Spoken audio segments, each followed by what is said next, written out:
Warahmatullahi wabarakatuh.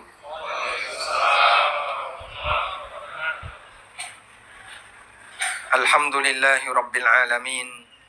Wassalatu wassalamu ala ashrafil mursalin Nabiyyina wa maulana Muhammadin wa ala alihi wa sahbihi ajma'in. Wa ashhadu an la ilaha illallah wahdahu la syarika lah. Wa ashhadu anna Muhammadan abduhu wa rasuluh. Sallallahu alaihi wa ala alihi wa sahbihi wa man tabi'al huda ila yaumiddin. Rasulullah Sallallahu Alaihi Wasallam pernah menawarkan kepada para sahabat, awala adullukum ala ma tamhu bihil khataya wa tarfa'u bihid darajat. Mau nggak kutunjukkan kepada kalian amalan yang bisa menghapus dosa dan mengangkat derajat? Para sahabat kalau ditunjukkan amalan mereka nggak bakalan ketinggalan. Bala ya Rasulullah, tentu kami mau ya Rasulullah. Lalu Nabi SAW menyebutkan, isbaghul wudu'i 'alal makari wa kathratul khuta ilal masajid wa intidharus salati ba'das salah fadhalikumur ribat. Menyempurnakan wudu walaupun mungkin dalam kondisi berat, mungkin karena cuaca yang dingin atau ada gatal di salah satu anggota wudu. Wa kathratul khuta ilal masajid, memperbanyak langkah menuju masjid. Artinya dia menuju masjid dengan jalan kaki. Wa intidharus salati ba'das salat, dan menunggu salat setelah selesai salat. Dia salat sunnah, kemudian setelah itu dia duduk menunggu iqamah sampai kemudian dia melaksanakan salat wajib. Lalu di bagian akhir hadis Nabi SAW mengatakan, fadzalikumur ribat. Itu adalah ribat. Ribat yang dimaksud adalah menyambung satu ketaatan dengan ketaatan berikutnya sehingga tidak putus. Selesai seseorang melakukan ibadah, dia sambung dengan ibadah berikutnya. Wudu, berjalan menuju masjid, sampai masjid salat sunnah, nyambung dengan salat wajib, lalu dilanjutkan salat ba'diyah, baru pulang. Ada banyak sekali rangkaian amal. Disebut oleh Nabi SAW dengan apa? Ribat. Di antara jamaah tadi waktu duha sudah mengikuti kajian Ustadz Firanda, melakukan ibadah dalam bentuk belajar bareng di Masjid At-Taufiq ini. Pulang dulu nggak? Enggak. Terus ini ngapain? Menunggu untuk kajian setelah zuhur. Sudah makan siang? Belum. Sebagian sudah. Ketika yang sudah pulang makan siang putus amalnya.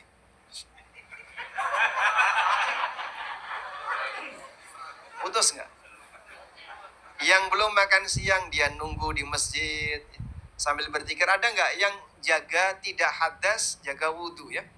Dari mulai kajian pertama sampai kajian yang kedua ini. Ada? Ada. Masya Allah, nggak dapat hadiah ya. Panitia tidak menyediakan hadiah. Taib. Artinya Anda tidak memutus ibadah itu. Nah, ketika ibadah itu tidak putus, nyambung dari satu ibadah ke ibadah berikutnya, disebut oleh Nabi SAW sedang melakukan ribat.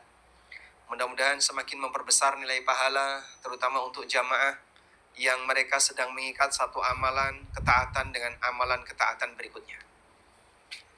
Kali ini kita mau bahas tentang, apa judulnya Pak? Kebaca nggak di depan ini Pak?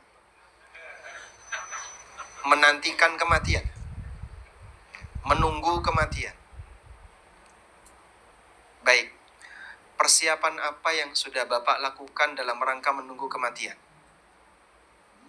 Beli kain kafan, ngapling tanah kuburan, menyiapkan warisan, menulis wasiat, atau apa saja? Seperti itu? Oh, ternyata bukan demikian. Oh, bukan itu Pak Ustadz. Yang kami harapkan kita bisa dapat nasihat, kira-kira apa persiapan menjelang kematian. Baik. Usia berapa? 61. Sudah persiapan belum? Kayak berat mau jawab. Belakangnya usia 35. Sudah persiapan? Ini salah satu persiapannya. Jadi habis dari sini langsung ke Palestina.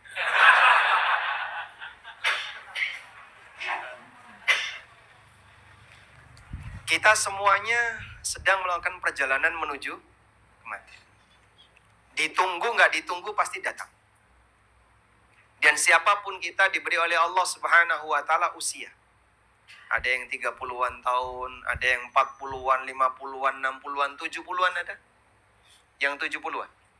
Mungkin ada yang 70. 70 berapa Bapak? 73. 71. Masya Allah. Bapak melakukan perjalanan selama 70 tahun. Berarti hampir saja mau sampai, Pak. Sudah mau sampai belum, Pak? Udah mau sampai? Hampir mau sampai. Perjalanan selama 60 tahun kalau dari titik Jakarta sampai mana, Pak? Ke arah timur. Papua? Jalan kaki? Mungkin ya, sudah sampai ujung Panarukan sana. Sehingga kita ini sedang melakukan perjalanan menuju Allah. Siapapun yang hidup, kata Allah, ya ayyuhal insan, innaka kadihun ila rabbika kadhan famulaki. Wahai manusia, sejatinya kalian sedang melakukan perjalanan yang sangat melelahkan. Ila rabbik, menuju Rabbmu, alias menuju kematian. Famulaki, sampai kau ketemu Allah. Artinya sampai kau mati. Ada yang sudah melakukan perjalanan sekian puluh tahun. Itu kalau diukur jauh banget itu. Dan gak bisa balik. Sebab siapapun yang melakukan perjalanan mendekati kematian, gak mungkin dia balik. Saya mau ngereset perjalanan ini bisa gak Pak Ustaz? Nggak bisa. Waktu terus maju, mendekat kepada akhirat. Karena itu, kalau kita sadar akan hal ini, setiap hamba sudah seharusnya untuk menyiapkan. Hidup tidak sekali akan ada kehidupan yang kedua, di mana kehidupan yang kedua kita akan menghadapi hisab di sisi Allah Subhanahu wa Ta'ala, mempertanggungjawabkan setiap amal yang kita kerjakan. Sehingga ada dua hal yang harus kita pikirkan terkait kematian.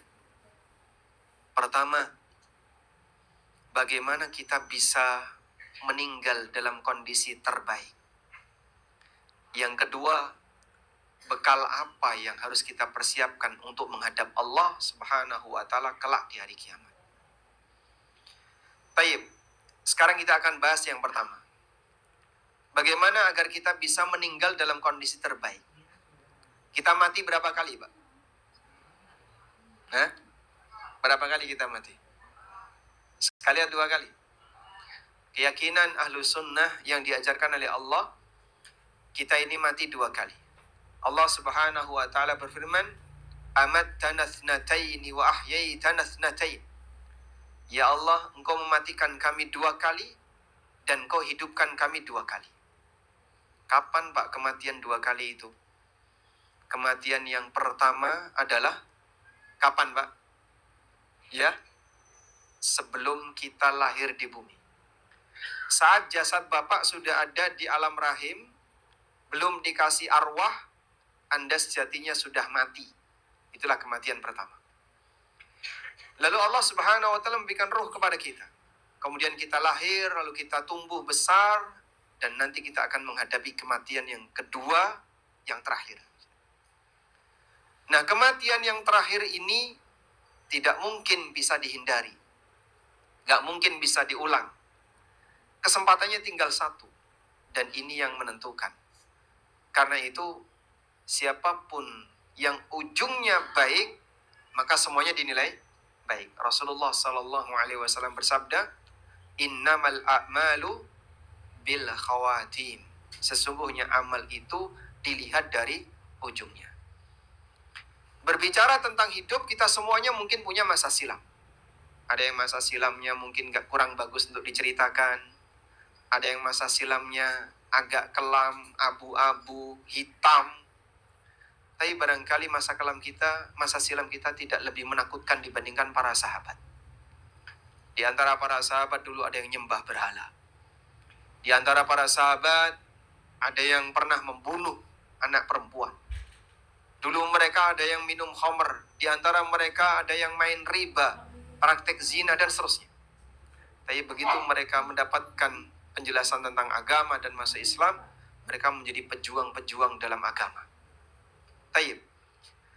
Karena itu yang lebih penting ketika seorang muslim ingin berhijrah memperbaiki dirinya adalah Anda tidak tenggelam dengan masa silam, tapi bagaimana Anda menatap masa mendatang untuk bisa menjadi manusia yang terbaik, sebab nilai baik dan buruknya seorang hamba diukur oleh Allah Subhanahu wa Ta'ala dari ujungnya. Ketika seorang hamba bisa mendapatkan ujung yang terbaik, maka semua dianggap baik. Innamal a'malu bil khawatim. Karena yang namanya amal itu dilihat dari ujungnya. Yang menjadi pertanyaan, lalu sisa usia kita itu berapa? Usianya berapa, Mas? 19 tahun. Kurang berapa hari? Tidak tahu. Bapak yang usianya 73. Kurang berapa tahun? Tidak tahu. Ada nggak jaminan yang lebih senior matinya berarti lebih cepat? Tidak ada. Ada jaminan yang lebih muda matinya lebih lambat? Tidak ada. Semua punya peluang yang sama. Di Cempaka Putih ini kuburan ada nggak? Nggak ada. Nggak ada, di luar ya.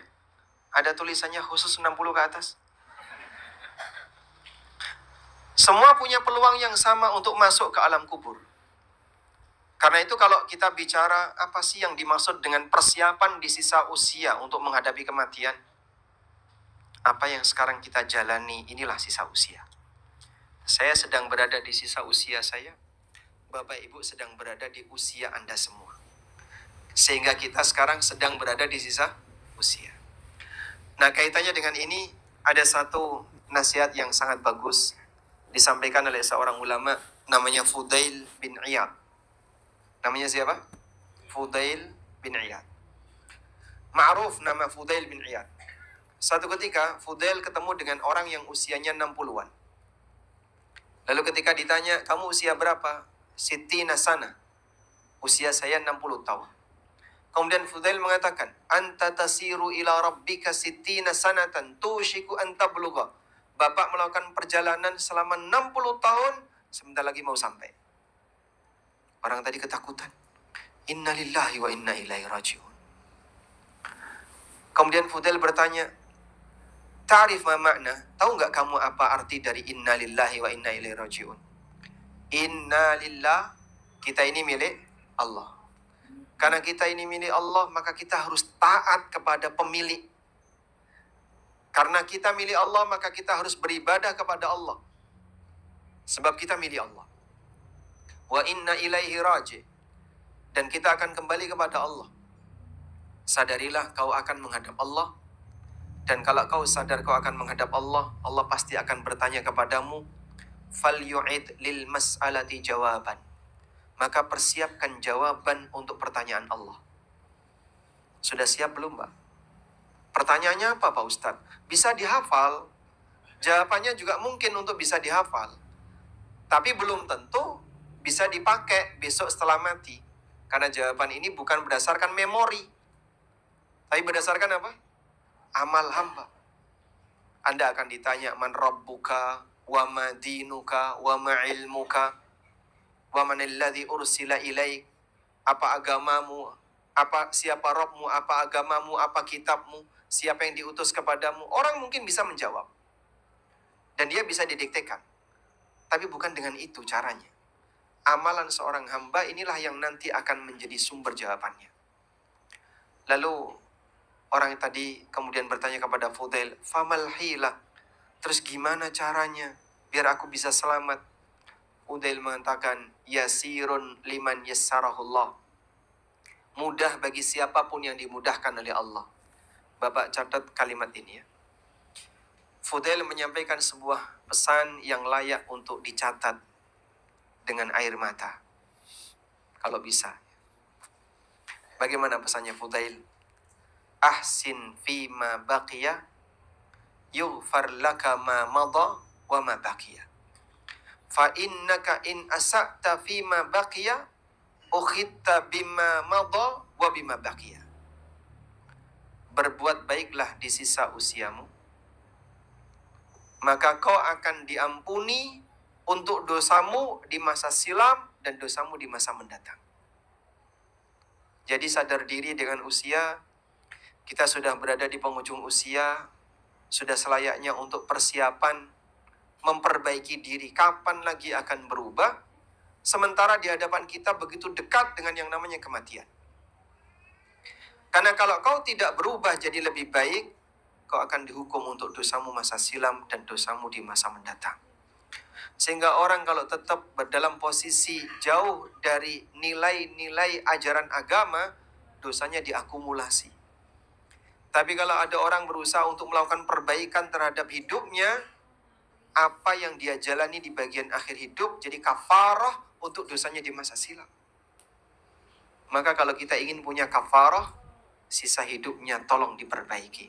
Memperbaiki sisa hidup jadi kafarah untuk kesalahan di masa sebelumnya. Baik. Selanjutnya. Jadi tadi gimana pesannya Fudail? Perbaiklah sisa usiamu, maka kau akan diampuni dosamu di masa silam dan di masa mendatang.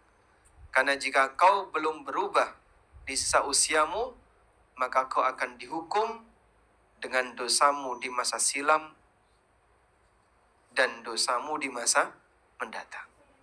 Diakumulasi. Sudah? Lalu kira-kira apa yang bisa kita persiapkan, Pak, untuk memperjuangkan sisa usia ini agar kita bisa menjadi hamba yang berhasil saat mengakhiri kehidupan di dunia? Ini hanya sebatas saran. Anda bisa upayakan semaksimal mungkin, mudah-mudahan jadi bekal yang baik. Pertama, Pak, miliki wazifah. Wazifah itu apa sih, Pak? Wazifah itu amal sunnah yang sifatnya rutin untuk dikerjakan apapun kondisinya, kecuali kalau ada uzur.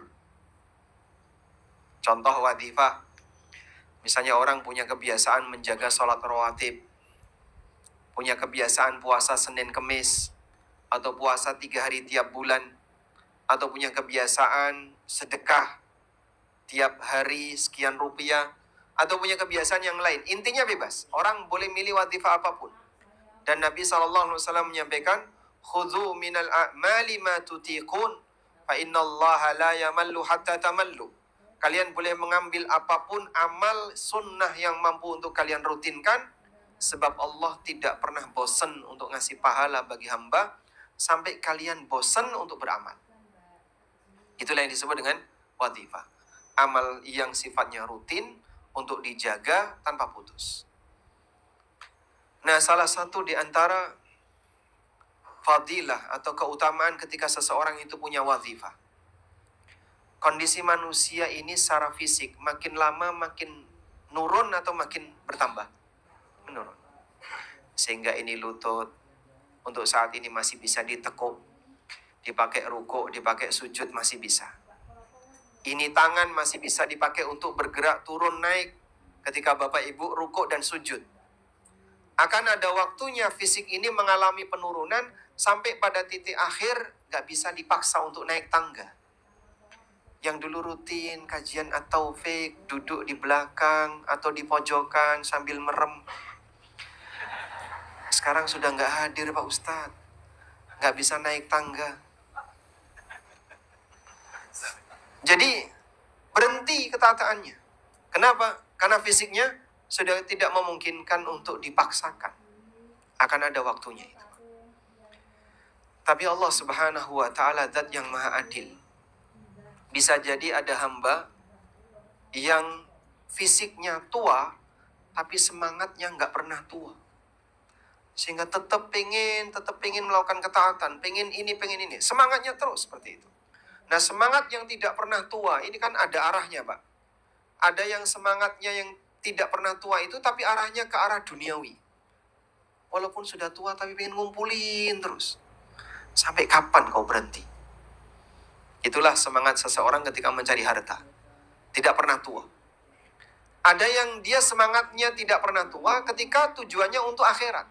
Sehingga pengen tetap bisa puasa, pengen tetap umroh misalnya kalau dia mampu secara fisik, kalau finansial mungkin dia mampu. Pengen ini yang sifatnya amal ketaatan. Tapi fisiknya nggak bisa diajak. Dan orientasi inilah akan dibawa sampai pulang ke rumah. Maksudnya dibawa sampai mati. Karena itu bagi mereka yang punya ketaatan yang sifatnya rutin, seperti amal-amal sunnah rutin itu, ketika dia sudah tidak mampu lagi mengerjakannya karena keterbatasan fisik, pahalanya tidak hilang. Allah Subhanahu wa taala berfirman, "Illal ladzina amanu wa 'amilus solihati falahum ajrun ghairu mamnun." Kecuali orang yang beramal saleh, orang yang beriman dan beramal soleh, maka mereka akan mendapatkan ajrun ghairu mamnun, pahala yang ghairu mamnun. Apa arti ghairu mamnun? Tidak pernah putus. Ghairu mamnun artinya tidak pernah putus. Apa sih Pak maksud dari pahala yang tidak pernah putus itu? Keterangan yang disampaikan oleh Ibnu Abbas radhiyallahu anhu, orang beriman yang beramal soleh dapat pahala yang tidak pernah putus. Maknanya kata beliau, innal abda idza kana fi syababihi kathiras salah, kathiras siyam, kathiras sadaqah. Seorang hamba yang dulu waktu dia masih muda, rajin salat, rajin puasa, rajin sedekah, rajin taat, rajin ini, rajin ini. Hatta dha'ufa, sampai kemudian dia mulai lemah karena masalah usia. Ajrallahu lahu ala ma kana ya'malu fi syababihi. Maka Allah Subhanahu wa taala akan tetap memberikan pahala yang terus mengalir sesuai dengan rutinitas yang dia kerjakan di waktu muda. Masya Allah. Sehingga yang rajin sholat jamaah 5 waktu tidak pernah absen, alhamdulillah rumahnya tidak terlalu jauh dari masjid, dia jalan kaki sampai pada titik tertentu. Bapak kemarin usianya 60 sekian, 70 sekian, jatuh dari kamar mandi, sekarang nggak bisa jalan. Masjidnya lantai 2 pakai tangga, nggak ada lift. Akhirnya sudah nggak bisa lagi ke masjid. Semangatnya tetap pengen Jumatan, semangatnya tetap pengen datang ke masjid. Udah nggak bisa Pak. Pahalanya berhenti enggak Pak? Tidak putus. Orang seperti ini pahalanya tidak putus, tetap mengalir sesuai dengan kebiasaan rutinitasnya. Masya Allah. Tapi ini hanya berlaku bagi mereka yang punya rutinitas.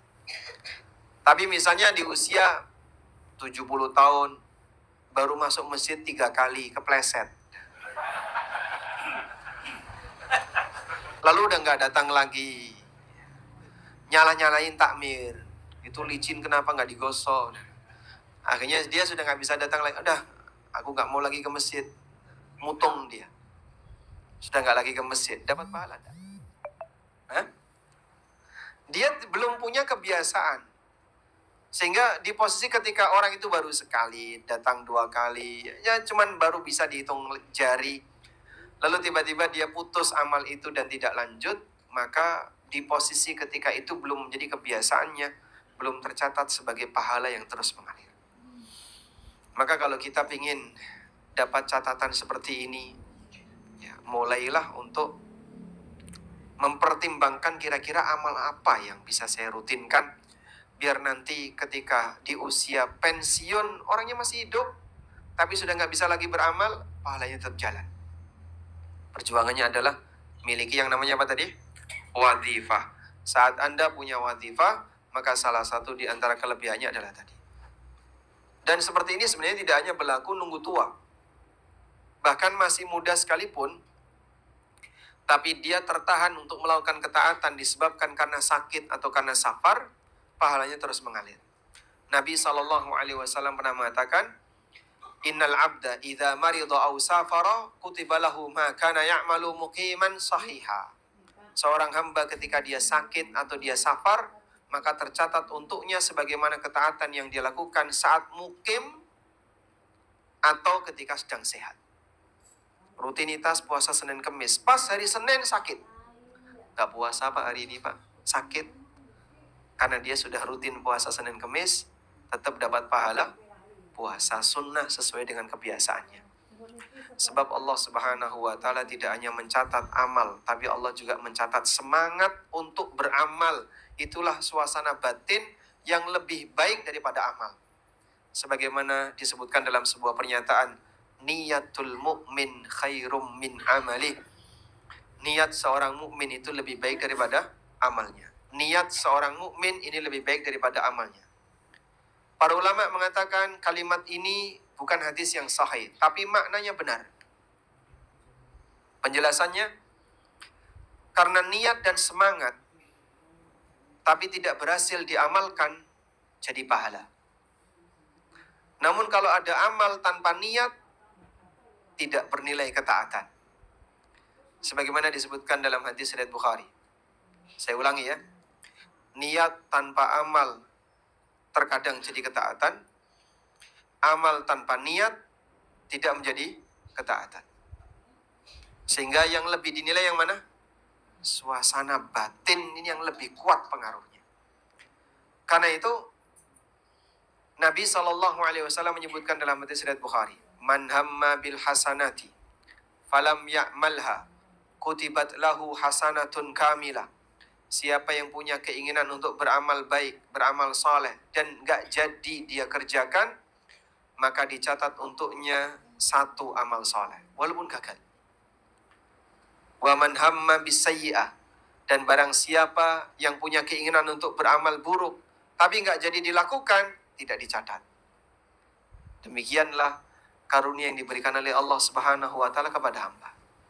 Maka bapak yang selalu memasang keinginan untuk beramal baik, punya niat yang baik setiap saat, itu terbentuk karena rutinitas. Sehingga begitu malam Senin, otomatis langsung punya niat, dek, besok puasa. Begitu malam Kamis, dek, besok puasa. Kenapa, Pak? Karena sudah jadi rutinitas. Tapi kalau belum jadi rutinitas, besok Senin puasa nggak ya? Puasa nggak, maju mundur. Ada kajian tuh. Kenapa kalau ada kajian? Habis kajian biasanya terus makan-makan. Akhirnya, udah nggak puasa dulu lah. Karena dia belum punya rutinitas. Tapi kalau sudah punya rutinitas dan kebiasaannya seperti itu, saat dia tinggalkan rutinitas itu seperti ada yang hilang. Bapak kalau rutin sholat rawatib ya, tiba-tiba ketinggalan qobliyah subuh. Rasanya gimana, Pak? Wah, rasanya kok ada yang hilang. Maka Nabi SAW sampai menyediakan boleh diqadha.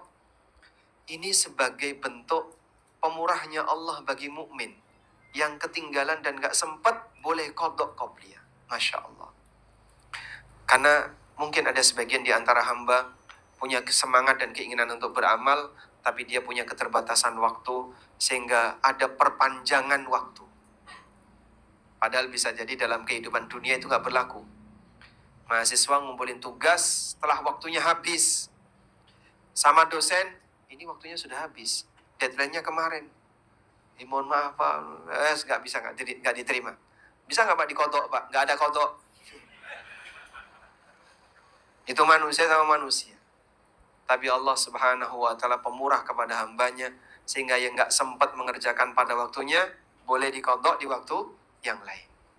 Tayyib. Persiapan yang kedua. Terkadang di posisi tertentu, manusia sudah harus mulai berpikir untuk fokus dengan ibadah pribadi. Fokus dengan ibadah pribadi. Terutama, mohon maaf ya, yang barangkali sudah lanjut usia, sudah sadar diri dengan dekatnya tanah pada dirinya, sehingga sudahlah, bukan waktunya lagi untuk banyak berdebat, banyak gesekan dengan orang, banyak apalagi harus selalu di depan, harus selalu aku yang didengar. Sudah bukan waktunya lagi.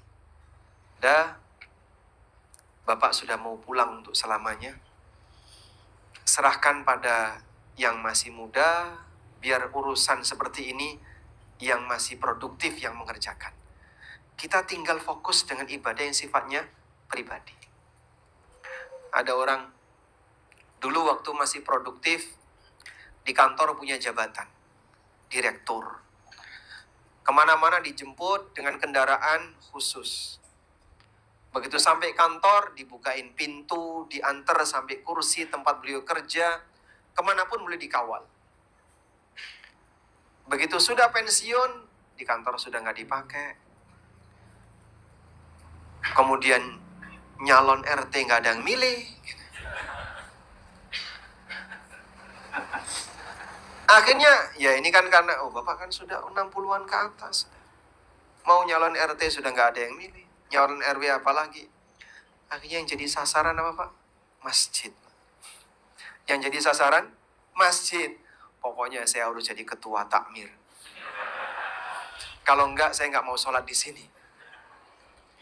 Saya pernah ketemu orang yang kayak gitu Pak. Dulu beliau jadi ketua takmir itu sampai usia 65 atau berapa. Begitu diganti dengan yang masih muda, langsung hilang dari masjid.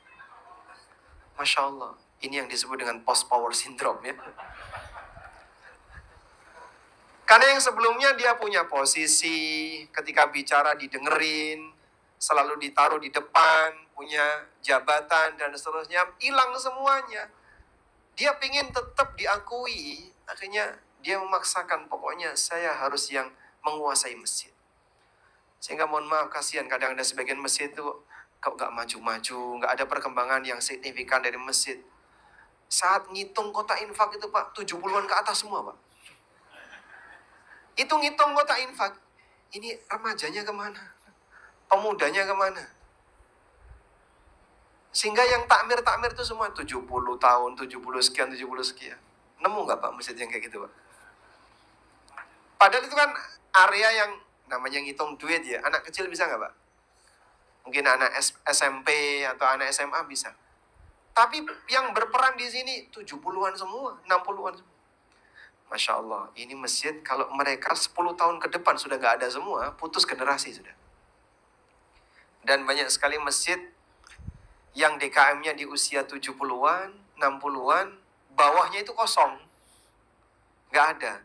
Sehingga yang aktif di usia 50-an, di usia 40-an, tidak sebanyak yang usianya 70-an. Banyak sekali masjid yang nasibnya seperti itu. Jadi 20 tahun ke atas masjid sepi mungkin.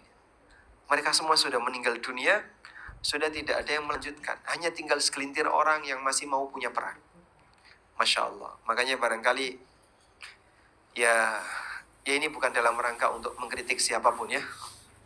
Mungkin kalau ada orang yang sudah mulai sadar usia, di usia saya sudah 70-an sekian, 60-an sekian, ya sudah saya serahkan ke yang 50-an, 40-an, silahkan tolong masjid ini diurus.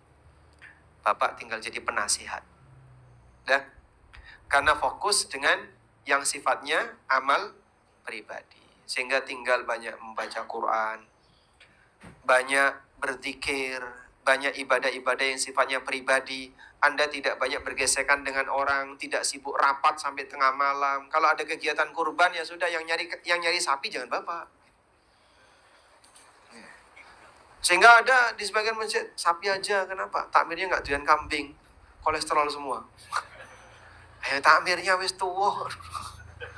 Masya Allah.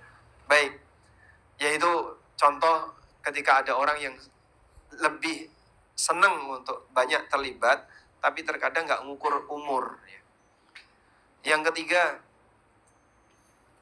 hindari yang namanya sengketa. Sengketa itu sangat melelahkan. Siapapun pasti akan capek ketika dia menjadi orang yang terlalu sering bersengketa. Ditambah lagi, sengketa ini akan jadi beban tambahan bagi seorang hamba saat dia menghadap Allah di yaumil qiyamah. Maka kalau ada orang yang dia senang gesekan sama orang lain, bahaya besar itu Pak. Sampai Nabi atau Imam Syafi'i rahimahullah, sampai Imam Asy-Syafi'i rahimahullah pernah mengingatkan, bi'sazad ilal ma'ad al-udwanu alal ibad. Sejelek-jelek bekal menuju akhirat adalah bermusuhan dengan anggota masyarakat. Makin banyak kita bergesekan dengan orang, makin besar beban yang harus kita tanggung kelak di yaumil qiyamah. Waliyatubillah. Padahal untungnya apa kalau orang itu bergesekan dengan orang lain? Semakin sering dia bergesekan dengan orang, semakin beresiko dengan amalnya hilang. Bi'sazad ilal ma'ad al-udwanu alal ibad. Sejelek-jelek bekal menuju akhirat adalah suka bermusuhan dengan anggota masyarakat. Maka yang sudah di sisa usia, ngapain saya harus lelah gara-gara bergesekan dengan orang lain? Seharusnya sudah mulai belajar lebih bisa mengalah, lebih gampang untuk toleransi dengan kesalahan yang lain. Jangan malah sebaliknya. Saya mau tanya ibu-ibu ya. Ibu-ibu boleh jawab. Ibu-ibu, bapak makin tua makin galak atau makin baik hati?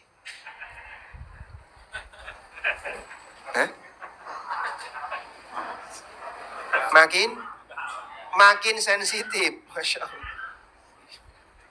Ada nggak orang tua yang makin sepuh, makin senior, makin sensitif, Pak? Ada? Banyak. Masya Allah.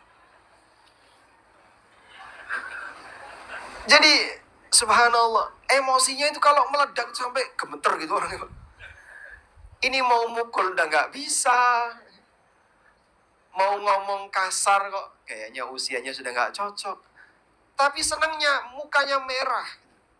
Subhanallah, orang tua nggak sadar tuanya.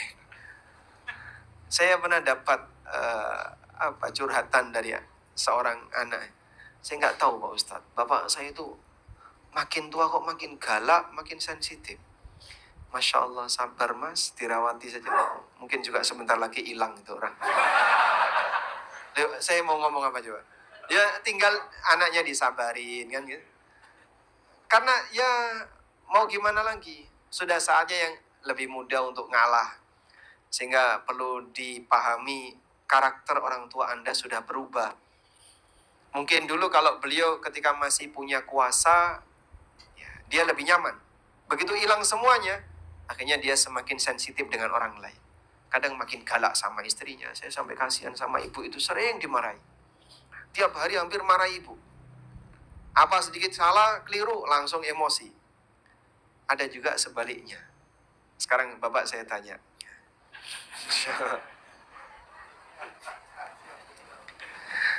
Istri bapak ya, makin tua, makin penyayang atau makin lembut, Pak?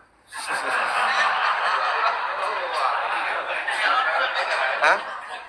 Nggak bisa jawab. Pilihannya nggak ada di situ. Oh, pilihannya nggak ada di situ. Masya Allah. Nggak dibukain pintu. Ada nggak seperti itu? Ibu-ibu yang makin tua makin sensitif sama suaminya? Banyak. Jadi yang dicari itu apa? Tapi dia pengen mendapatkan pengakuan sehingga begitu semakin lanjut usia tapi makin galak sama anaknya, makin galak sama suaminya, makin sensitif ketika ada masalah, nggak ada toleran, pokoknya salah dikit jadi besar.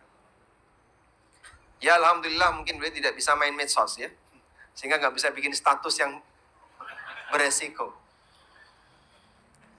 Cuman kadang jadi nggak nyaman di keluarga itu. Maka turunin ego itu mulai dari sekarang. Terutama mohon maaf Pak, kalau orang sudah terbiasa punya pangkat Pak, susah untuk dia diajak turun. Masya Allah. Saya kemarin ketemu, ya beliau termasuk pejabat ya. Punya pangkat berbintang-bintang Pak. Usianya sudah 80-an tahun. Bintang tertinggi di Indonesia bintang berapa? 5 kan, tapi nggak boleh sama sembarang orang ya. Di bawahnya itu. Beliau punya bintang 4, tapi usianya 80-an tahun. Anaknya ketemu saya, Masya Allah. Bapak itu sensitifnya, galaknya. Jadi, sampai tiap hari itu berantem terus sama bapaknya. Karena apapun yang disampaikan ke bapaknya selalu dinilai salah. Sehingga dia bingung, mau ngomong A salah, ngomong B salah, selalu bingung. Dan itu jadi ujian bagi anak. Tapi seperti ini seharusnya perlu dibangun kewaspadaan dari awal. Karena mohon maaf Pak, sombong itu tidak boleh dibawa mati. Nabi SAW ngasih ancaman apa? La yadkhulul jannah man kana fi qalbihi mithqalu dzarratin min kibrin. Gak bakalan masuk surga ketika ada orang yang di hatinya ada sombong walaupun seberat dzarrah. Tahu dzarrah Pak? Hah? Biji sawi. Sawi itu khordal. Semut. Dengan telurnya kecil mana? Ada yang mendefinisikan, Bapak lihat kalau ada cahaya yang masuk, terus ada debu yang terbang. Ditangkap tidak bisa. Itulah dzarrah. Betapa kecilnya itu. Anda punya timbangan digital ya, yang sangat sensitif. Tangan Bapak dikipaskan gini, berubah angkanya. Di timbangan digital tadi, nempel banyak dzarrah, nggak ada angkanya. Tapi seperti itu, kata Allah, وَمَنْ يَعْمَلْ مِثْقَالَ ذَرَّةٍ خَيْرًا يَرَهُ وَمَنْ يَعْمَلْ مِثْقَالَ ذَرَّةٍ شَرًّا يَرَهُ. Yang baik maupun yang buruk, seberat dzarrah yang nggak ada angkanya di timbangan digital tadi, Pak. Didatangin sama Allah besok di hari kiamat. Dan hamba akan melihatnya.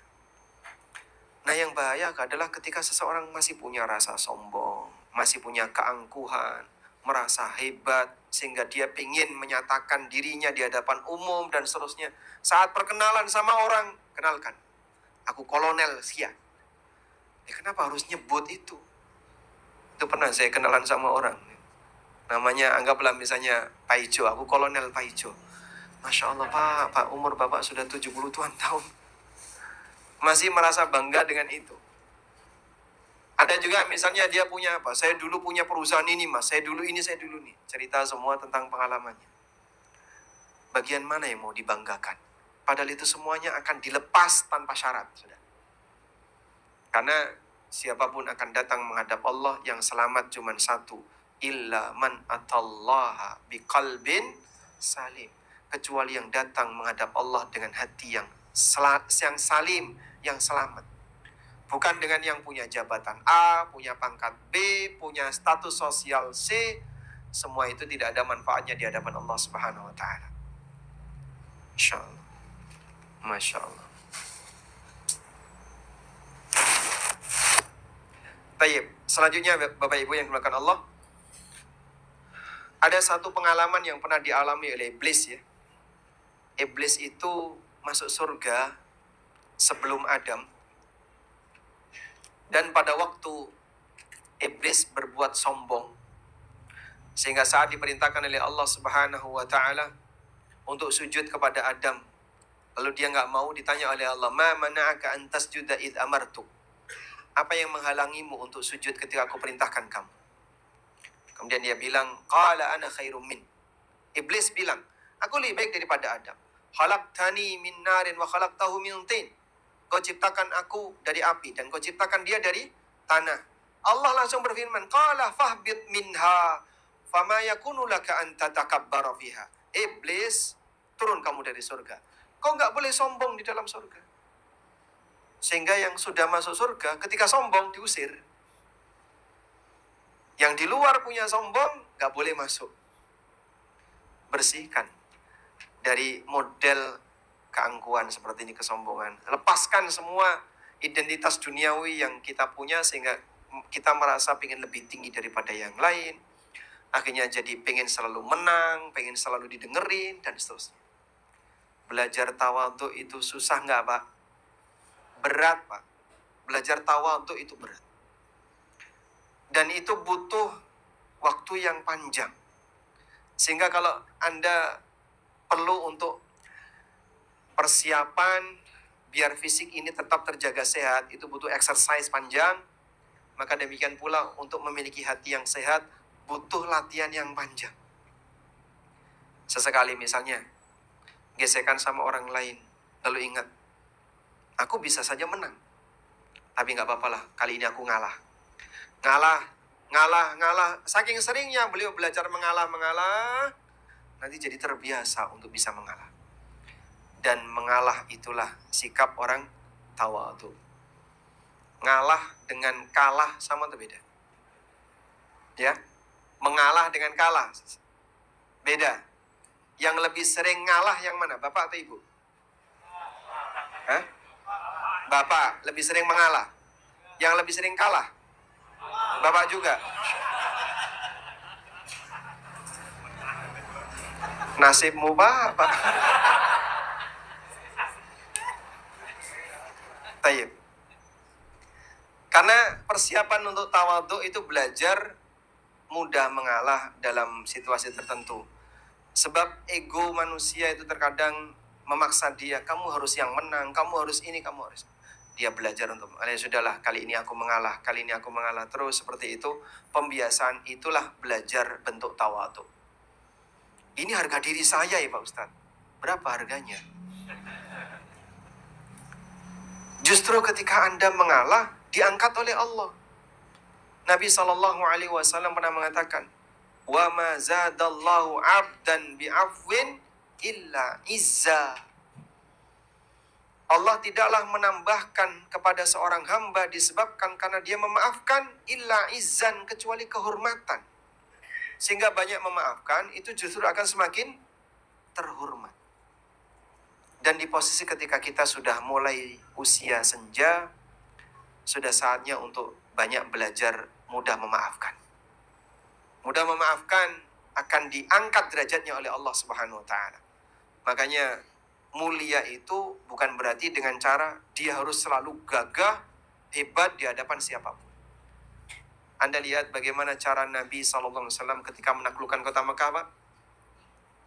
Pada saat Mekah sudah nggak punya kekuatan apapun, sehingga Nabi SAW mau membuat keputusan apapun, beliau bisa. Tapi Masya Allah, Rasulullah SAW ingin memuliakan pimpinan tertinggi orang Quraisy. Siapa namanya? Angkat tangan dulu. Siapa namanya? Siapa? Abu Sufyan. Siapa nama asli Abu Sufyan? Abu Sufyan itu kunyahnya ya. Nama aslinya siapa? Al-Harab itu bapaknya. Ya? Sahar bin Harb. Masya Allah. Kita kasih mata menata wanita. Nggak cocok. Kalau kasih ibu. Ya, kasih ibu. Baik. Sampai Nabi SAW membuat pengumuman, siapa yang masuk Masjidil Haram aman. Siapa yang masuk ke rumah masing-masing aman. Siapa yang masuk ke rumah Abu Sufyan disebutkan. Siapa yang masuk ke rumah Abu Sufyan aman. Akhirnya begitu pasukan Rasulullah SAW datang, ultimatum itu kan datang duluan ya. Sebelum pasukan ini akan bertindak. Semua orang pada bubar. Ada yang masuk Masjidil Haram, ada yang masuk ke rumah masing-masing, ada yang masuk ke rumah Abu Sufyan. Mereka sudah menyerah. Mau melawan gak sanggup. Subhanallah, Abu Sufyan merasa dihormati dengan itu, masuk Islam. Dengan masuknya Islam Abu Sufyan, banyak sekali orang-orang musyrikin yang mereka tertarik untuk masuk Islam. Mereka semuanya kemudian menghadap Nabi SAW saat beliau keluar dari Ka'bah, siap untuk memberikan eksekusi. Lalu mereka kumpul di situ. Ini dulu pernah mencaci maki, yang ini dulu pernah menertawakan beliau, yang ini dulu pernah A, pernah B, pernah aneka kezaliman yang pernah dilakukan oleh orang-orang itu. Sekarang orangnya kumpul di hadapan Rasulullah SAW. Tapi pemaafnya Nabi SAW, antumut tulaqa, kalian semuanya bebas. Sepeser pun beliau tidak nuntut balas. Mulia nggak Pak? Mulia. Sebutkan nama Nabi yang terkenal dengan sangat pemaaf, yang Allah ceritakan dalam Al-Quran. Siapa nama Nabi yang terkenal dengan sifat pemaafnya, yang Allah ceritakan dalam Al-Quran? Nabi Yusuf alaihissalam. Sudah berkeluarga belum? Sudah. Kita kasih buku Harta Derita Wanita.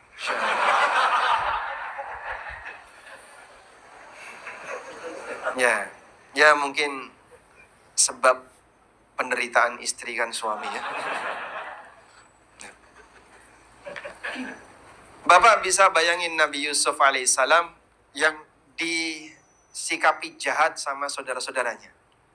Di antara mereka sempat mengusulkan, uktulu Yusuf awitrahuhu ardon yakhlulakum wajhu abikum.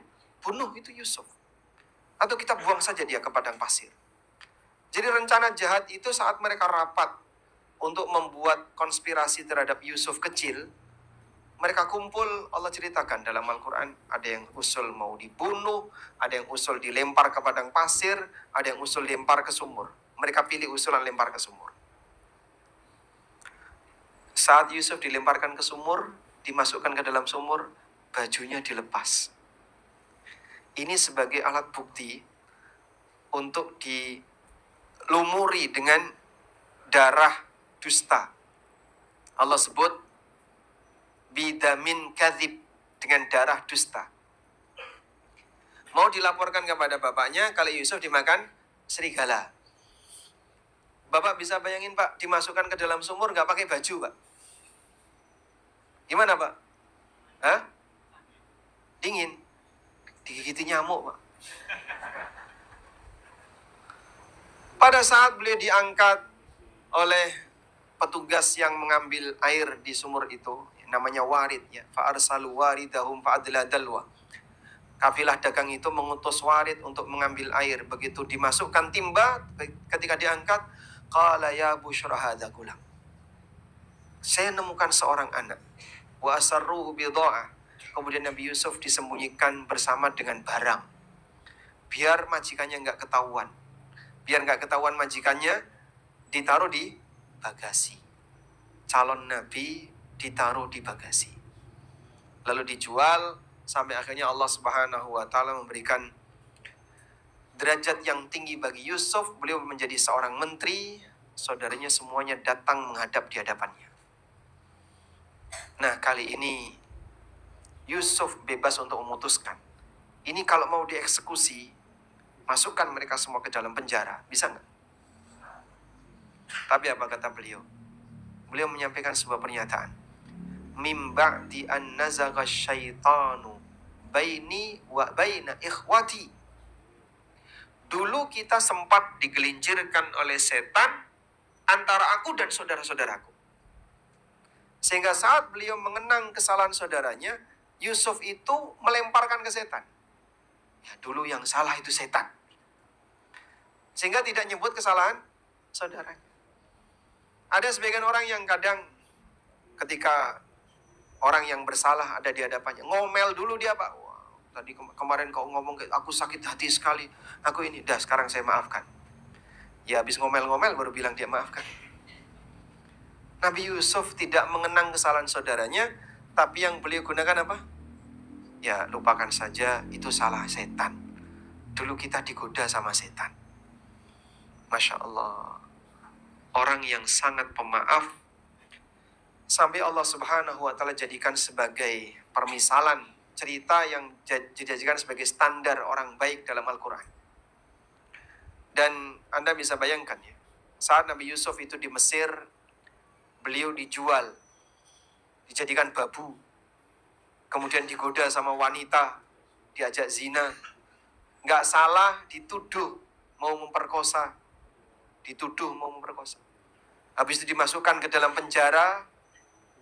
Sang raja bermimpi dengan mimpi yang aneh. Saat dia bertanya kepada para menteri kerajaan, qala ya ayyuhal mala'u aftuni fi ru'yaya in kuntum lirru'ya ta'burun. Wahai para menteri, berikan saran untuk mimpiku ini, kalau kalian bisa mentakwil mimpi. Qalu adghathu ahlam. Mereka mengatakan, wahai raja, itu cuma mimpi kalut. Gak usah dipikir, lupakan saja. Coba Pak, kalau mimpi ini gak dipedulikan, udah gak usah dipikir, anggap saja mimpi kalut. Gak usah dipedulikan Pak. Kira-kira yang terjadi apa Pak? Kelaparan Mesir. Sehingga isyarat yang diberikan oleh Allah Subhanahu wa Ta'ala melalui mimpi raja tadi, andaikan dibiarkan, tidak direspon dengan persiapan, Mesir akan kelaparan. Tapi Nabi Yusuf alaihissalam dengan baik hati, beliau mentakwil mimpi itu, menyelamatkan masyarakat Mesir, padahal beliau sudah disikapi jahat sama mereka. Beliau rela untuk menyampaikan itu. Beliau tahu takwilnya seperti ini. Kalau misalnya Nabi Yusuf bodoh amat, kalian sudah memasukkan aku ke dalam penjara, nuduh aku sebagai orang yang pernah mau memperkosa ini. Ya sudahlah, aku nggak bakalan kasih tahu. Biar kalian nanti mati kelaparan. Tapi beliau memberitahu, kamu harus persiapan selama 7 tahun musim panen. Jangan dihabisin semuanya. Fadharuhu fi sumbuli. Biarkan hasil panen itu tetap ada tangkainya. Nah ini teknologi masa silam ya. Untuk menyimpan hasil pangan, tangkainya jangan dibuang. Agar awet bahan makanan itu. Karena mau dipakai untuk persediaan selama 7 tahun berikutnya. Masya Allah, panjang banget. Dan saran ini berhasil. Sehingga Yusuf alaihissalam dijadikan sebagai Perdana Menteri, dijadikan sebagai Menteri Bendahara Negara, karena beliau mengusulkan kepada sang raja untuk berada di posisi itu. Baik, belajar untuk menjadi pemaaf justru akan membuat kita semakin tinggi derajatnya, dan seperti ini butuh perjuangan dari awal. Selanjutnya, kita akan beralih ke scene yang kedua. Yang kedua tadi apa, Pak? Menyiapkan bekal untuk hari yang kedua, hari kematian. Siapapun pasti dia meyakini bahwasannya dia pasti akan mati. Sampai pun orang ateis yakin nggak kalau dia mati, Pak? Yakin ya? Yakin. Maka kalau sebatas yakin mati, nggak ada bedanya antara orang mukmin dan orang kafir. Lalu yang membedakan apa, Pak? Keyakinan pasca kematian. Setelah kematian ada apa? Itulah yang menjadi keyakinan mukmin. Orang kafir tidak mau meyakininya. Baik, beberapa prinsip yang perlu kita pahami berkaitan dengan bekal pasca kematian. Nomor 1, masing-masing hamba akan menjalani hisab untuk amalnya sendiri dan tidak bisa diwakilkan atau ditanggung oleh orang lain. Allah Subhanahu wa taala mengatakan, "Wala taziru waziratun wizra ukhra, wa allaysa lil insani illa ma sa'a." Seseorang tidak akan mendapatkan pahala kecuali sesuai dengan apa yang dia kerjakan. Dan seseorang tidak akan menanggung dosa dari perbuatan kesalahan orang lain. Maka kita dihisap oleh Allah bukan atas nama rombongan. Si A, kamu ormasnya apa? Dihisap atas nama ormas, ada Pak? Tidak ada. Anda akan dihisap sendiri-sendiri. In kullu man fis samawati wal ardi illa atir rahmani abda. Siapapun yang ada di langit dan di bumi akan mendatangi Rabb dalam keadaan dia sebagai hamba. Wa kulluhum atihi yaumal qiyamati farda. Dan mereka semua akan datang menghadap Allah fardan, sendirian. Orang tidak bisa mempertanggungjawabkan amal orang lain. Kita akan bertanggung jawab terhadap amal kita sendiri-sendiri. Maka tidak ada ceritanya suami nanggung dosa istri, orang tua nanggung dosa anak, ustadz nanggung dosa jamaah, nggak ada ya. Atau nabi nanggung dosa umat, itu juga nggak ada. Sehingga nggak ada ceritanya orang akan ditanggung dosanya oleh sang juru selamat. Kok bisa seperti itu? Keyakinan seperti ini dalam Taurat bahkan dibantah. Kok Ustaz tahu dalam Taurat ada kayak gitu? Karena Allah ceritakan dalam Al-Quran.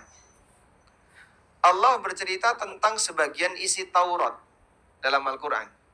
Allah berfirman di surat An-Najm, Am lam yunabba bima fi suhufi Musa wa Ibrahim alladhi waffa alla taziru waziratu wizra ukhra wa allaysa lil insani illa ma sa'a. Coba disebutin Pak, Itu ada di surat An-Najm ayat berapa? Anda bisa buka mushafnya, lihat di surat An-Najm.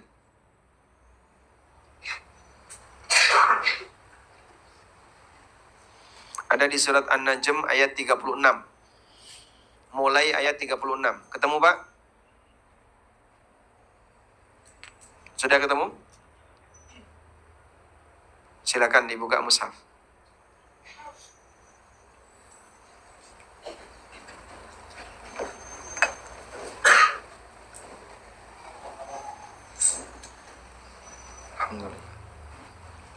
Surat An-Najm, surat keberapa?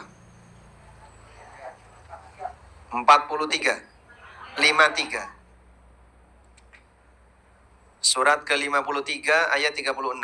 Am lam yunabba bima fi suhufi Musa.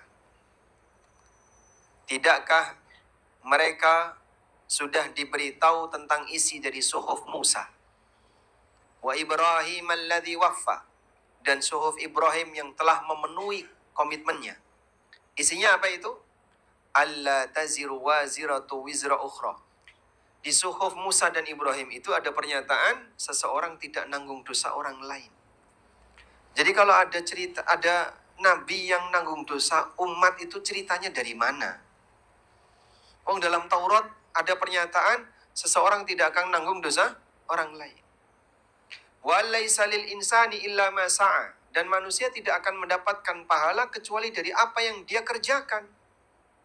Sehingga kita tidak mendapatkan pahala dari orang lain yang beramal.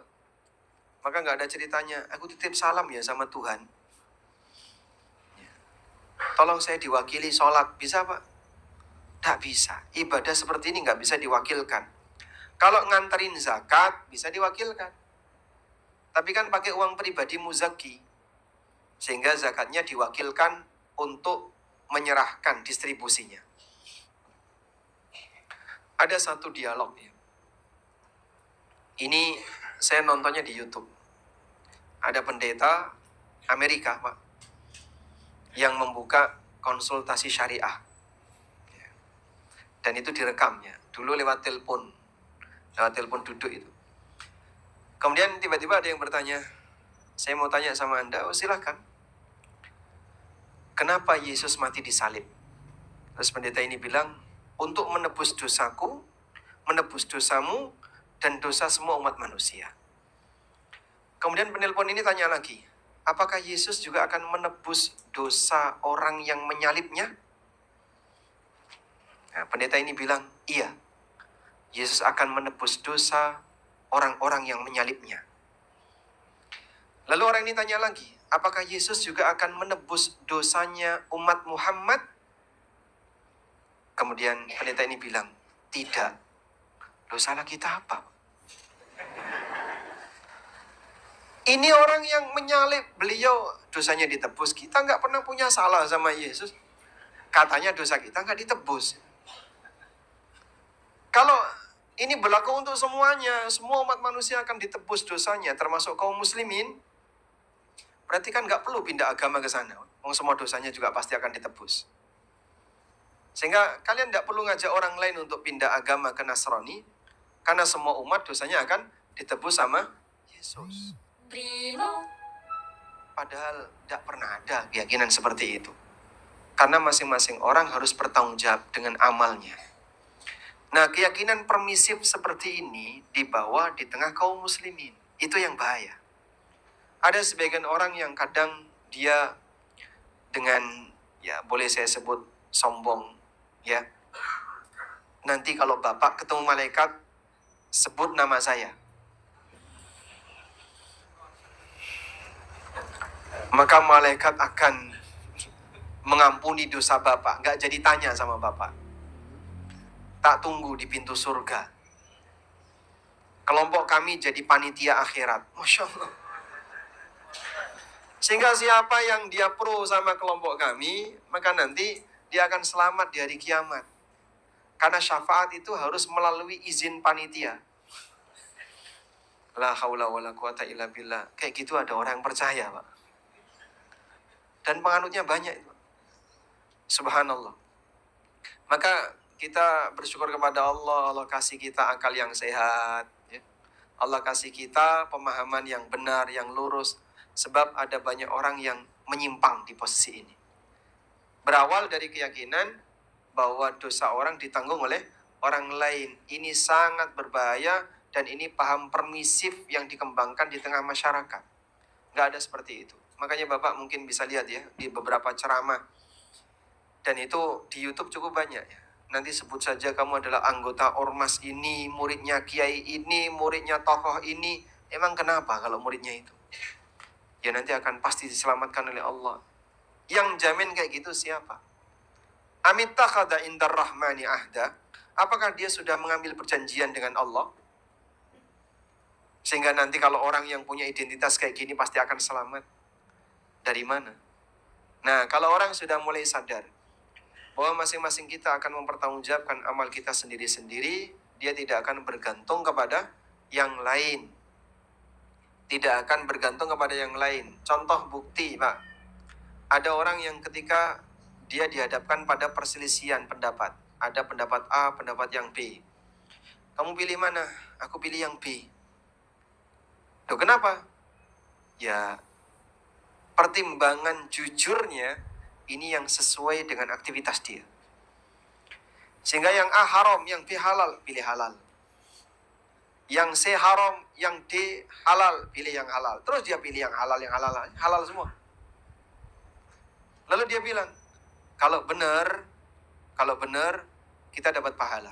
Kalau salah, yang nanggung dosa ulamanya. Kok enak? Sehingga ada orang punya pemahaman ketika milih pendapat, kalau benar dapat pahala, kalau salah yang nanggung dosa, tokoh agamanya. Kalau seperti ini caranya, maka orang yang paling aman dalam hidup adalah orang awam. Sehingga makin bodoh agama, makin tidak beresiko. Maka jadilah orang yang bodoh agama. Ya, ibarat kalau dalam kerjasama kan, untung bagi hasil, rugi nggak nanggung resiko. Enak banget kan ini, Pak? Nggak boleh ada seperti itu. Lah terus gimana? Kamu milih pendapat itu akan dipertanggungjawabkan di akhirat. Sehingga kalau tahu ini pendapat yang menyimpang, atau lebih memilih karena alasan hawa nafsu, maka nanti akan ada konsekuensi ketika di hari kiamat. Nggak ada ceritanya orang boleh bebas milih pendapat, kalau salah yang nanggung dosa, ustadz, itu nggak ada. Karena masing-masing orang akan bertanggung jawab atas amalnya sendiri-sendiri. Baik. Kemudian prinsip yang kedua. Allah tidak akan menyanyiakan pahala orang yang berbuat baik. Dalam Al-Quran, Allah Subhanahu wa Ta'ala banyak menyampaikan kalimat, Innallaha la yudhi'u ajra. Allah tidak menyanyiakan pahala. Ada yang bunyinya, Wa annallaha la yudhi'u ajral mu'minin. Allah tidak menyanyiakan pahala orang yang beriman. Innallaha la yudhi'u ajral muhsinin. Allah tidak menyanyiakan pahala orang yang berbuat baik. Sudah? Artinya begini, Pak. Tabungan amal hamba itu dijaga oleh Allah. Hamba tidak perlu khawatir. Karena Anda tidak diberi tugas untuk ngitung dan tidak diberi tugas untuk jaga. Maksudnya begini. Andaikan kita ini diperintahkan oleh Allah, wahai hamba, silakan kalian beramal dan nanti setiap akhir pekan laporkan amalmu. Laporkan sendiri-sendiri amalmu. Sehingga dibuatkan platform ya, untuk input laporan amal harian. Dan inputnya tiap akhir pekan. Bisa nggak kira-kira? Yang kececer banyak, Pak. Tapi Allah tidak pernah tugaskan hamba untuk membuat laporan amal. Hamba hanya diperintahkan beramal. Yang mencatat siapa? Malaikat. Lalu setelah dicatat, dijaga oleh Allah. Kemudian nanti akan diserahkan kepada sang hamba. Dan catatan itu semuanya pasti akan baca. Walaupun dia nggak bisa baca. Walaupun di dunia dia nggak bisa baca, besok di akhirat dia bisa baca catatan itu. Allah Subhanahu wa Ta'ala perintahkan, Iqra kitabak, kafa binafsikal yauma 'alaika hasiba. Baca sendiri kitabmu dan cukup kau bisa menghitung apakah layak masuk surga atau tidak. Nah, yang lebih perlu untuk dapat perhatian adalah jangan sampai kita jadi orang yang ketakutan ketika baca kitab. Ada sebagian orang yang ketakutan besok di hari kiamat ketika membaca buku catatan amalnya. Allah Subhanahu wa taala berfirman, "Wa wudi'al kitab fataral mujrimina mushfiqina mimma fihi wa yaqulun ya wailatana ma li hadzal kitabi la yughadiru saghiratan wala kabiratan illa ahsaha." Celakalah aku, ini kitab apa? Besar kecil nggak ada yang ditinggalin, semuanya masuk di situ. La yughadiru saghiratan wala kabiratan, tidak membiarkan yang kecil maupun yang besar, illa ahsaha, kecuali semuanya tercatat di situ. Jadi dia ketakutan. Maka Allah menjaga amal hamba yang baik maupun yang buruk, dalam arti semuanya masuk jadi satu dalam catatan amal. Jadi kalau Bapak membaca dalam posisi ketakutan, itu tanda isinya keburukan.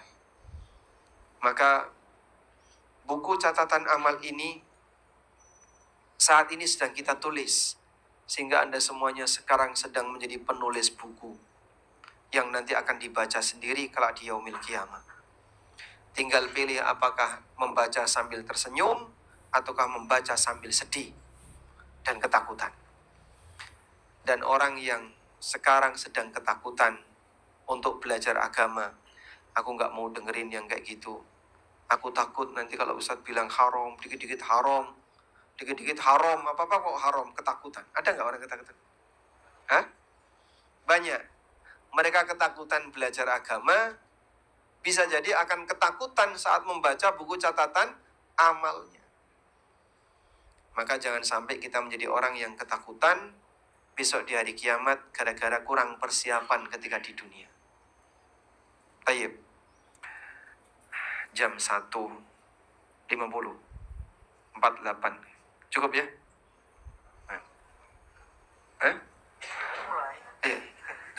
Baru mulai.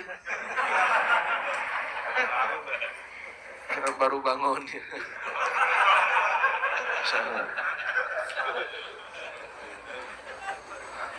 Karena Anda belum makan siang.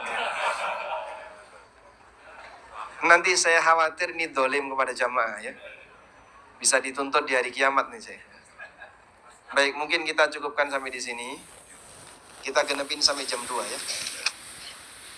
Karena saya jam 3 harus sudah sampai bandara misalnya.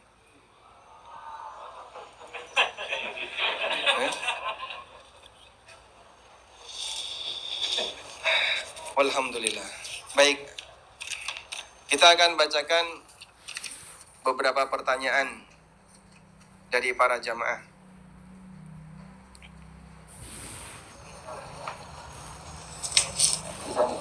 Bapak baca.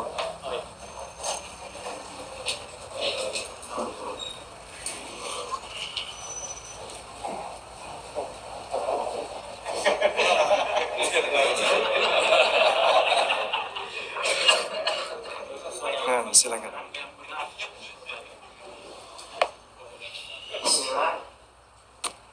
Saya seorang akhwat yang ditinggalkan mati oleh suami. Ditinggal mati oleh suami ya.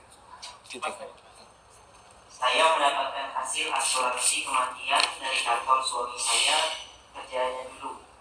Bagaimana hukumnya? Pertama, soal keduanya, rumah yang dikontrakan apakah harus dikeluarkan zakat?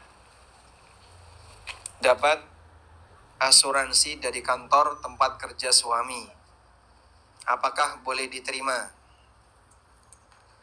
Kalau asuransi itu adalah santunan dari kantor yang diberikan kepada keluarga jenazah, tidak masalah untuk diterima. Karena di sini berarti santunan untuk kematian. Tapi jika asuransi ini adalah asuransi dari lembaga asuransi, perusahaan asuransi ya, lalu bayar premi di situ, kemudian nanti saat peristiwa kematian akan diberikan santunan maka yang boleh diterima hanya senilai premi yang pernah dibayarkan. Jadi misalnya total premi 10 juta, tapi dikasih 50 juta. 40 juta itu duit siapa, Pak? Iya, karena dulu Bapak mengikuti asuransi jiwa all risk. Dan dalam asuransi jiwa all risk itu premi per bulan 1 juta. Premi per bulan 1 juta ya. Nah, Bapak baru ikut selama 10 bulan perjanjiannya ya. Kalau kecelakaan ringan dapat 5 juta. Kecelakaan berat dapat 10 juta. Mati 50 juta. Lalu Bapak ini baru ikut 10 bulan. Berarti totalnya 10 juta. Mati dapat 50 juta. Untung atau rugi?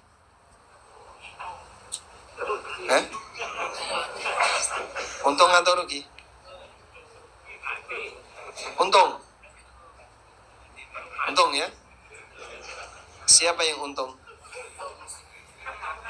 Istrinya. Bisa dinikmati dengan suami yang baru. Makanya kenapa? Saya juga nggak tahu ya, kenapa yang diasuransikan kok bapak, bukan ibu. Rata-rata yang diasuransikan suami atau istri? Suami. Kenapa, Pak? Hah? Lebih cepat mati? Masya Allah. Baik. Sehingga saat dia mati kemudian mendapatkan dengan nilai yang lebih, maka yang boleh diambil hanya senilai total premi. Tapi kalau skema ini tidak ada, sehingga asuransi itu murni dari perusahaan, kemudian ngasih ke keluarga karyawan yang meninggal, insya Allah boleh diterima. Yang kedua ya, tentang rumah kontrakan. Apakah perlu dizakati? Yang dizakati adalah hasilnya. Jadi hasil pembayaran kontrakan tadi diakumulasi dengan harta yang sudah ada, totalnya dizakati 2,5%. Kalau sudah mencapai nilai nisab, yaitu 85 gram emas. 85 gram emas kalau dirupiahkan ya kurang lebih 230-an juta. Kalau Bapak sudah mendapatkan atau memiliki harta tabungan senilai 230 juta, maka nanti ketika mengendap selama 1 tahun nggak kurang dari itu, wajib dizakati 2,5%. Karena itu orang yang punya usaha hotel, apakah hotelnya dizakati? Tidak. Orang punya usaha maskapai, apakah pesawatnya dizakati? Tidak. Tapi yang dizakati apa?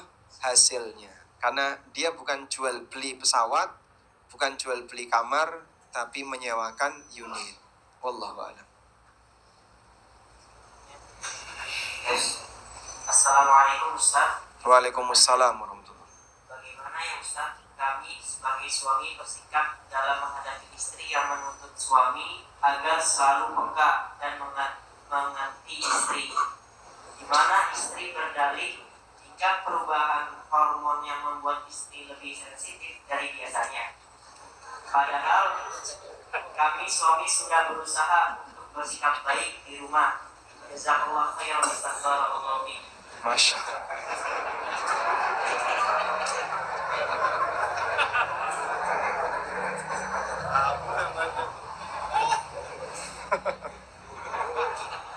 La ilaha illallah.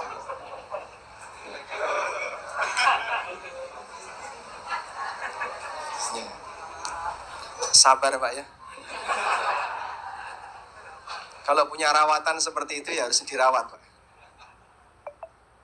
Ada orang yang dia ingin dimengerti tapi nggak bisa mengerti, ada Pak. Jadi dia berharap seharusnya suami mengerti aku. Loh kok kamu jadi berubah kayak gini? Ini karena perubahan hormon di diriku. Terus salahnya siapa kalau ada perubahan hormon itu? Salahnya hormon. Ya sebagaimana kamu berharap untuk mengerti, untuk dimengerti, seharusnya kamu juga harus mengerti. Meskipun ya memang terkadang seperti ini juga perlu saling toleransi. Ada satu cerita, Bapak ikut nggak kajian di Bekasi? Nggak ikut? Ikut tadi malam? Oh nggak ikut. Jadi di zaman Umar bin Khattab radhiyallahu anhu ada seorang tokoh tabi'in ya, namanya Ibnu Abi Azrah. Ibnu Abi Azrah. Ibnu Abi Azrah ini berkembang berita di masyarakat tentang beliau kalau dia itu mendolimi istri sehingga sampai istrinya gugat cerai. Nah, beliau nggak suka dengan berita itu. Akhirnya beliau ingin buktikan siapa yang sebenarnya bermasalah, aku atau istriku. Dia ngajak Abdullah bin Arqam. Ayo Abdullah bin Arqam, kita datang ke rumah. Lalu Abdullah bin Arqam disuruh duduk di ruang tamu, istrinya di balik tabir, ditanya sama Ibnu Abi Azrah. Wahai istriku, unsyiduki billah. Aku minta kau bersumpah atas nama Allah. Apakah kau membenciku? Kemudian istrinya mengatakan, la tusyadidni. Jangan kau minta aku untuk bersumpah. Karena kalau aku bersumpah, saya nggak berani. Bala, kata suami, pokoknya harus bersumpah. Ya, karena terpaksa kau minta, wallahi, iya, Allahumma na'am, iya, aku benci kamu. Kemudian Ibnu Abi Azrah bilang sama Abdullah bin Arqam, tamunya tadi, kamu dengar sendiri kan? Akhirnya mereka berdua berangkat ke Umar bin Khattab. Lalu beliau bilang, ya Amirul Mukminin, Anda dengar? Tolong dengarkan ya. Banyak orang bilang kalau aku nggak beres sama istriku.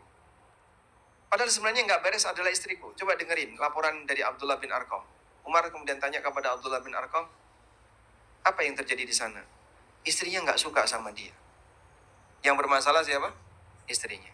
Akhirnya Umar minta agar istrinya didatangkan. Nah, ketika istrinya didatangkan, Umar tanya, apa benar kau terang-terangan mengatakan gak senang sama suamimu? Wahai Amirul Mukminin, aku tidak ingin berbuat dosa. Dan dia nyuruh aku bersumpah. Ya aku sampaikan apa adanya. Lalu Amirul Mukminin bilang, ya kalau kamu gak senang ya jangan terang-terangan. Ya Amirul Mukminin, boleh gak aku berdusta? Jawab Umar, fakdzibi, silakan berdusta. Jadi sesekali kemudian suami istri ngerayu, gombal itu Pak. Itu pakai dusta boleh Pak. Catat Pak ya. Boleh gombal dusta. Sehingga suami menampakkan seperti perhatian ya, atau istri menampakkan seperti senang sama suaminya, padahal sebenarnya di hatinya masih gregetan itu. Bahkan sampai pakai sumpah pun boleh. Ya. Dan ya masing-masing tolong saling memahami. Kemudian Umar radhiyallahu anhu mengatakan, banyak sekali keluarga yang terbangun. Kathirun minal usrah la tubna 'alal hubbi. Banyak sekali keluarga yang dibangun itu bukan karena rasa cinta, tapi karena ya berbuat baik kepada sesama. Ketika sudah berusia 60-an, 50-an, syahwat biologisnya sudah mulai hilang, sudah mulai turun, walaupun tidur bareng, tapi nggak pernah sampai melakukan hubungan badan di usia sekian tahun. Tapi masih hidup bareng. Ya itu kenapa? Suami dibutuhkan tapi tidak dicintai. Betul Pak? Suami itu apa? Dibutuhkan tapi tidak dicintai. Istri juga sama di depan suaminya. Dia dibutuhkan tapi tidak dicintai Pak. Karena tidak semua keluarga itu dibangun di atas rasa cinta. Terkadang mungkin sering berantem tapi masih kumpul bareng. Di usia sudah lanjut. Ya sudahlah. Yang penting pokoknya hidup bareng aja. Tapi mereka nggak bisa saling mencintai. Itu normal. Istri nggak mau cerai atau nggak mau gugat cerai karena dia masih berharap warisan.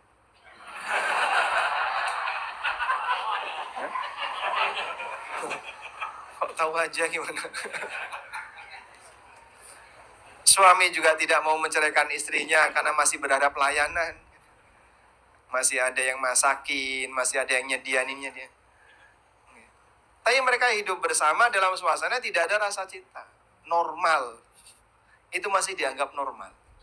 Oleh karena itu, ya belajarlah untuk boleh gombal dikit. I love you sayang. Padahal sebenarnya Ini kapan orang ini mati kok?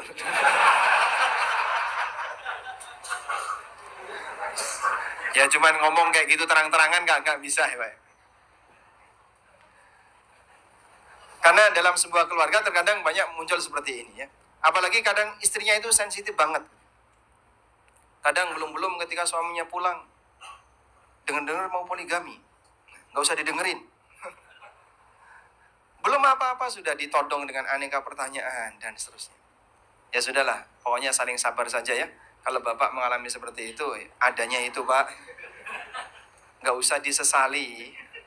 Itu pilihan Bapak zaman Presiden Soeharto dulu.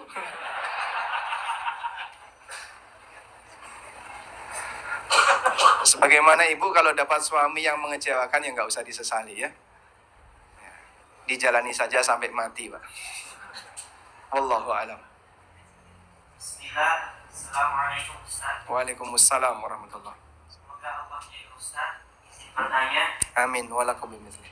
Alhamdulillah kami hijrah dari Islam Jamaah karena kami dianggap murtad oleh keluarga besar kami. Om dan tante kami mendiamkan dan memboikot kami. Hampir 6 tahun ini Ustaz, kami berusaha menyambung silaturahmi pada mereka. Namun mereka tetap memboikot kami. Apa yang harus kami lakukan Ustaz? Apakah kami harus sudahi untuk menyambung silaturahim atau tetap berusaha menyambung silaturahim walaupun sudah 6 tahun didiamkan dan diboikot? Hati kami gelisah Ustaz, takut terkena dosa qat'ur rahim. Jazakumullah khairan Ustaz, barakallahu fiik. Nah, barakallahu fiik. Anda di posisi bukan sebagai pemutus silaturahmi. Justru Anda sudah berusaha untuk menyambung. Masalahnya, mereka ini ditunggangi keyakinan. Dan mutus silaturahmi karena ditunggangi akidah lebih susah untuk berubah daripada karena masalah dunia. Kalau mungkin musuhan karena rebutan harta, lebih ringan untuk diakurkan. Lebih mudah untuk disatukan. Tapi kalau sudah karena masalah ideologi, dalam keyakinan Islam Jamaah itu menilai Anda sebagai kelompok yang kafir karena bukan sekelompok dengan mereka, mau digimanakan lagi? Ya silakan menyapa terus, tapi itu tidak akan bisa mengubah suasana mutus silaturahmi sampai mereka berubah keyakinan. Dan LDI sudah menyatakan perubahan paradigma, tapi kenyataannya belum.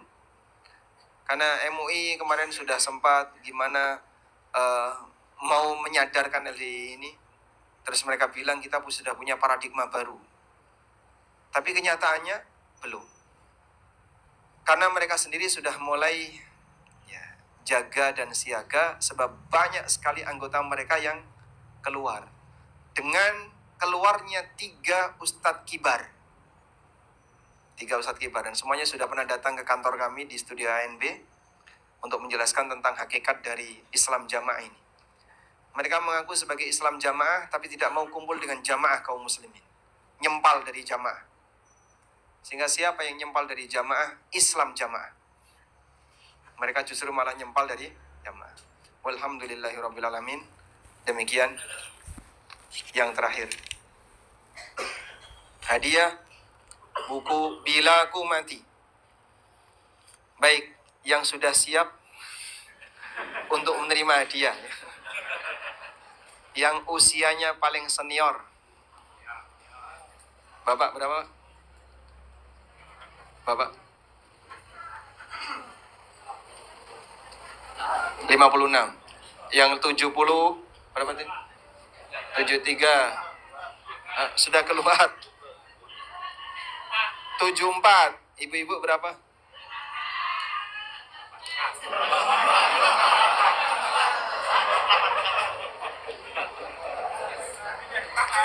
84. 84. Bapak ya ada yang 84 lebih? 84 setengah mungkin. Nggak ada. Biasanya yang lebih awet hidup siapa? Baik, dapat hadiah ini ya. Buku Bila Ku Mati, catatan tentang peristiwa kematian.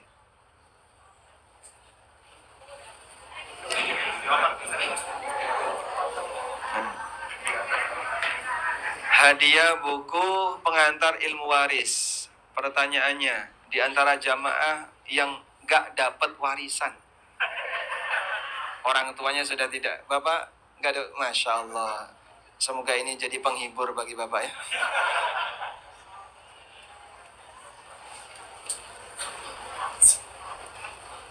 Nah, buku fikih ASN dan karyawan. Mungkin ada yang ASN yang punya pengalaman dikucilkan. ASN yang dikucilkan. Pernah punya pengalaman dikucilkan, Pak? Sabar, Pak ya.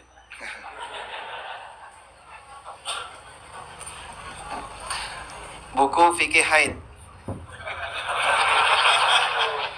Ya ini untuk akhwat ya.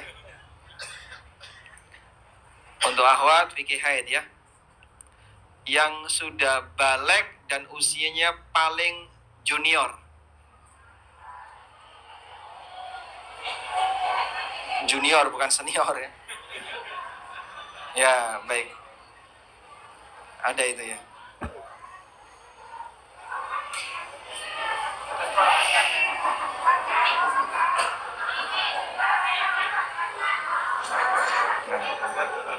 Sudah habis. Wassallallahu ala nabiyyina Muhammadin wa ala alihi wa sahbihi wa sallam wa akhiru da'wana alhamdulillahi rabbil alamin. Wassalamualaikum warahmatullahi wabarakatuh.